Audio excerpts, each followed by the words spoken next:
He was a strange boyfriend. I eventually did take his virginity, but he was uncomfortable with sex and hated his body. This was something that I related to because I was deeply insecure about my body when I was in high school, although I was over it by then.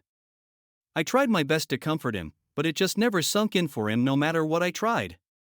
Another issue is that if I said something that disturbed him, he would just pretend like I had never said it. One example is that I told him several times that I was bisexual, and he still insisted to me and everyone else that I was straight. Once we graduated, one of our professors handed him a job in another city and we began a long-distance relationship.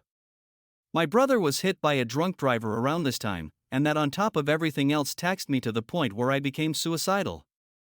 I got a few job interviews but was such a wreck during this time that I screwed myself up badly every time and found myself unemployed for months, during which time I fell behind on my student loans and nearly became homeless.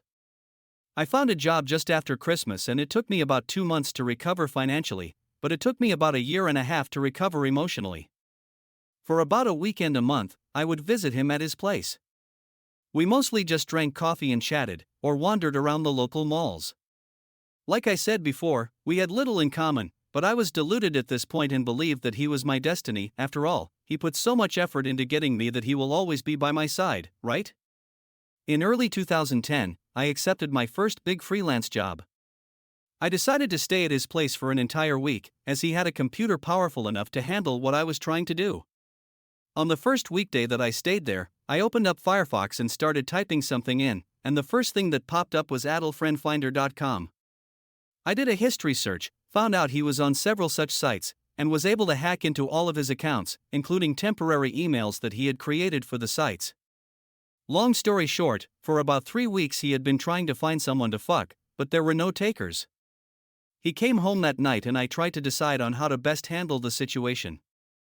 I was extremely distressed, and he could tell. In response, he asked me if I should go back into therapy. He comforted me and took no responsibility for how I felt.